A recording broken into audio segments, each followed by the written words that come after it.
Queridos irmãos e irmãs, esta solenidade de São José, esposo da bem-aventurada Virgem Maria e padroeiro da Igreja Católica, nos enche de alegria e nos consola em meio a essa situação desafiadora que nós estamos vivendo.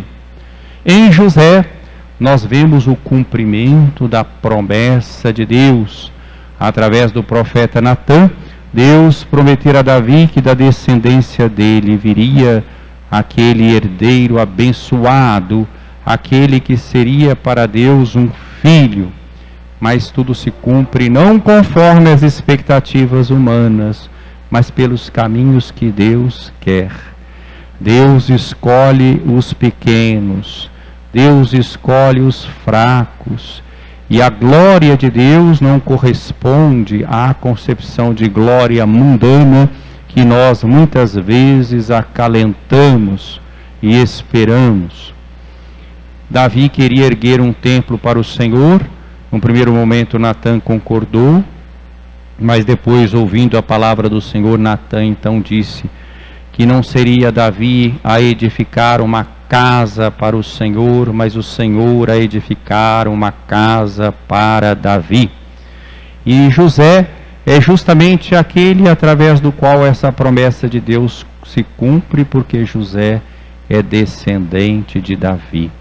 Mas é um descendente obscuro, é um homem simples, é um galileu, está lá naquela região, pelo menos ele é da região de Judá, mas está vivendo no norte de Israel, na verdade, com os galileus, como havia muitos naquela região da Galileia que tinham vindo da Judéia. José é mais um deles, nascera naquela região de Belém, na Judéia, descendente de Davi, um carpinteiro, mas um homem justo. E Mateus, no evangelho que foi hoje proclamado, faz uma genealogia para mostrar a origem de Jesus. E no final dessa genealogia, diz então que Jacó gerou José, o esposo de Maria, da qual nasceu Jesus, que é chamado Cristo. Jesus nasce de Maria, não de José. Então conta-se aqui, nesse trecho do Evangelho da Infância em Mateus, a origem de Jesus. A sua mãe Maria estava prometida em casamento a José, e antes de viverem juntos ela ficou grávida pela ação do Espírito Santo. Vejam então a obra grandiosa de Deus em meio às situações do cotidiano da humanidade. E José, que é justo, é a palavra que é dita a respeito de José. O maior elogio que se pode fazer a alguém nas Sagradas Escrituras é dizer que é justo.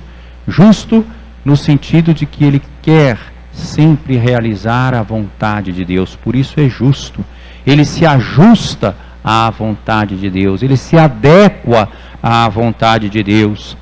Ele então, vendo que aquilo que acontecera com Maria ultrapassava a sua compreensão, e sabendo ele tinha um grande amor e admiração por Maria, ele, não querendo denunciá-la, resolve abandonar Maria em segredo. Podemos imaginar o drama vivido por José. Como é difícil às vezes para nós compreender a ação de Deus em meio às vicissitudes da história, os acontecimentos da nossa vida. E quando ele pensa assim, enquanto pensava nisso, o anjo do Senhor apareceu-lhe em sonho. E novamente fala-se aqui do Espírito Santo. José, filho de Davi, cumprindo então a promessa que Deus fizera a Davi. Não tenhas medo de receber Maria como tua esposa, porque ela concebeu pela ação do Espírito Santo. Então nós vemos a intervenção realmente de Deus na história. Ela dará à luz um filho, tu lhe darás o nome de Jesus, que significa Deus salva, o Senhor salva, pois ele vai salvar o seu povo dos seus pecados. É uma missão muito alta, que José fica sabendo em sonho.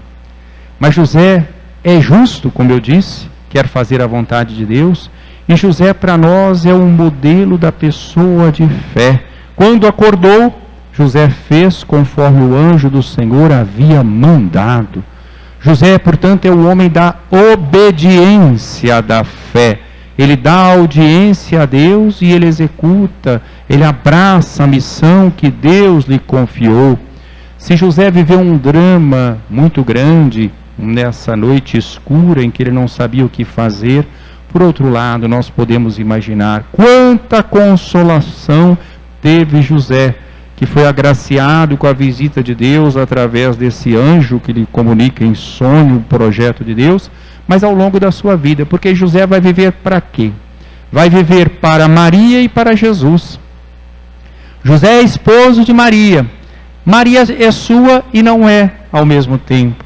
Jesus é seu e não é ao mesmo tempo, né? Porque não é filho biológico de José, mas ele vive para que Jesus e Maria possam cumprir, desempenhar plenamente a sua missão.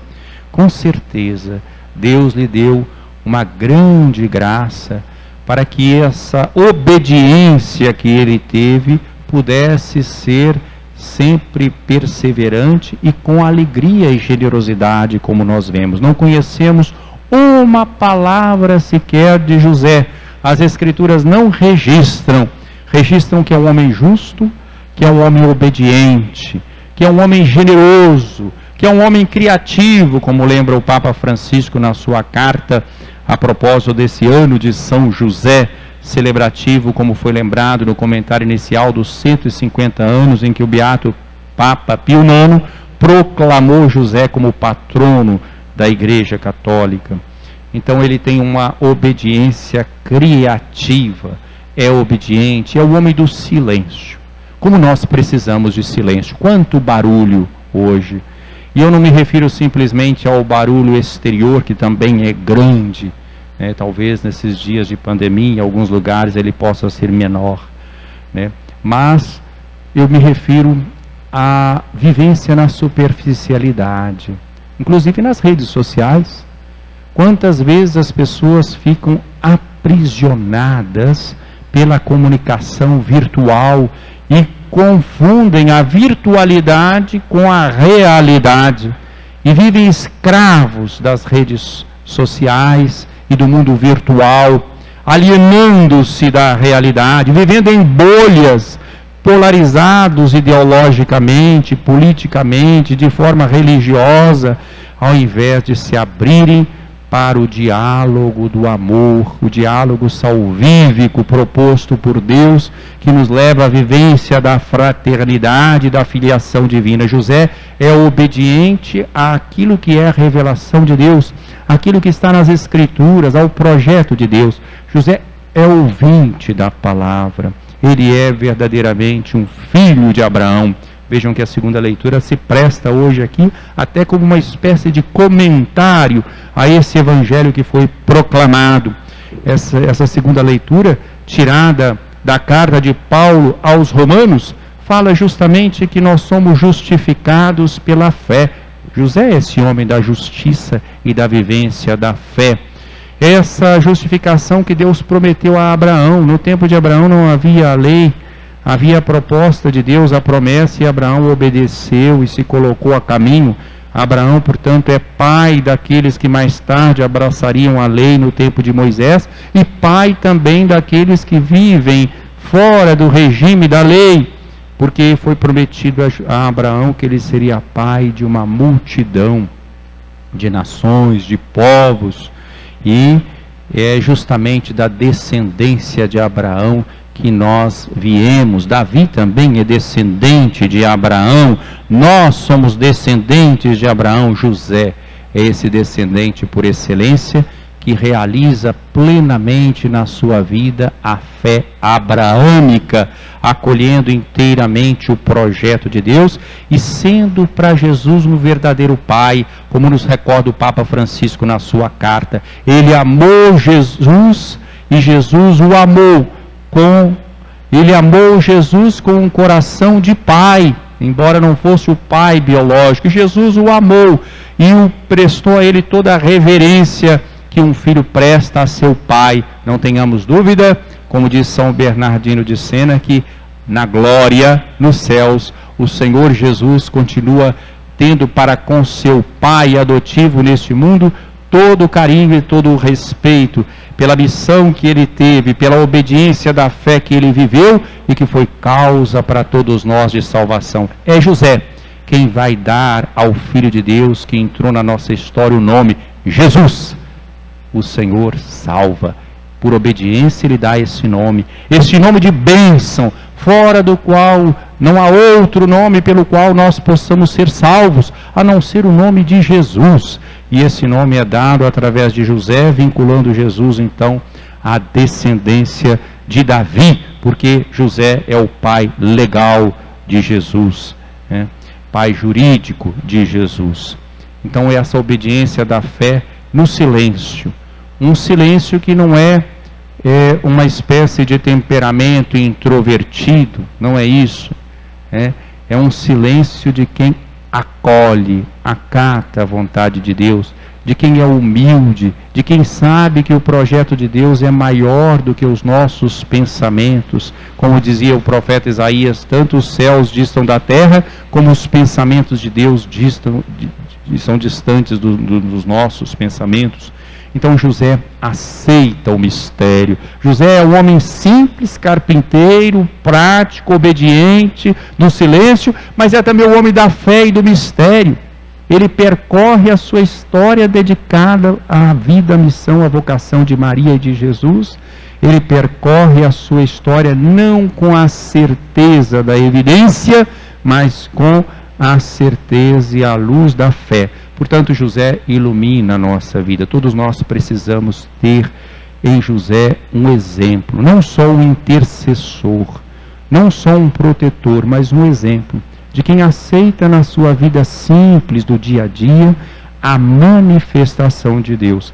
O Papa Francisco, na sua carta em que ele institui esse ano de São José, ele recorda tantas pessoas simples, particularmente neste tempo da pandemia, que estão cuidando uns dos outros. Pensem nas pessoas responsáveis, por exemplo, pela limpeza da cidade. Pensem nas pessoas, por exemplo, responsáveis pela limpeza nos hospitais. Pensem em todos os cuidadores dos enfermos. Quantas pessoas, às vezes anônimas, simples, que estão aí cuidando do bem comum, do bem coletivo, e às vezes são absolutamente ignoradas e até desprezadas. Assim foi a vida de José. Nós não devemos ter esse receio de sermos esquecidos, mas justamente aqueles que são esquecidos, que são descartados porque estão fazendo bem, estes são glorificados por Deus. Assim foi com José, assim foi com Maria, assim foi com Jesus. Agradeçamos ao Senhor por esse ano de São José, por essa vida luminosa, fonte de bênção para todos nós, autêntico filho de Abraão. Permitam-me concluir retomando parcialmente aquilo que eu escrevi no nosso jornal Fermento, na abertura desse ano de São José, em dezembro passado. Eu lembrava justamente entre as palavras do Papa Francisco, aliás, foram relembradas aqui também, essas características de José: pai amado, pai na ternura, pai na obediência, pai no acolhimento, pai com coragem criativa, pai trabalhador, pai na sombra. José, então, e o Papa Francisco evoca isso, lembra as pessoas comuns, como eu disse, esquecidas, que sustentam a história da humanidade, podem encontrar em São José presença discreta e escondida, amparo, orientação e intercessão nas dificuldades da vida. O Papa expressa a sua gratidão e reconhecimento a tantas pessoas humildes e generosas, particularmente nesse tempo de pandemia. Somos convidados a nos dirigir confiantes a São José, suplicando o seu auxílio. São José exerce o seu papel na história da salvação, dando testemunho de ternura e obediência. Aceita a fragilidade, abandona-se à vontade de Deus de forma ativa e criativa. Acolhe Maria e Jesus, acolhe o mistério de Deus. Vive o realismo cristão, em que a graça divina e a liberdade humana se encontram, e realiza-se a história da salvação na simplicidade e na concretude do cotidiano. Então o realismo cristão não é feito de coisas estrondosas, fantásticas, miraculosas, não. É feito de simplicidade, na concretude do cotidiano, onde se encontram a graça divina e a liberdade humana. São José protegeu o menino Jesus e protegeu a sua mãe e continua a proteger a igreja com amor. Quantos meninos e mães precisam ser protegidos hoje? Com São José devemos aprender a amar Jesus, Maria, a igreja, os sacramentos, os pobres, lembrando da palavra de Jesus em Mateus 25:40, né? O que é feito ao menor é feito a ele. Com São José devemos aprender o valor e a dignidade do trabalho como participação na obra da salvação. O Papa Francisco exorta, cito agora explicitamente o Papa Francisco: peçamos a São José operário que encontremos vias onde nos possamos comprometer, até dizer, nenhum jovem, nenhuma pessoa, nenhuma família sem trabalho. Terminou a citação. Com São José devemos acolher a lição da verdadeira paternidade, que introduz o filho na experiência da vida com o amor que respeita a sua liberdade. Não é um pai que quer direcionar a vida do filho, mas respeita a sua liberdade. São José, pela graça de Deus, fez de sua vida doação alegre e generosa, mostrando-nos que é possível viver o Evangelho numa vida simples e que efetivamente semeia paz e bem, colaborando na edificação do reino de Deus. Louvado seja nosso Senhor Jesus Cristo. Para sempre seja louvado.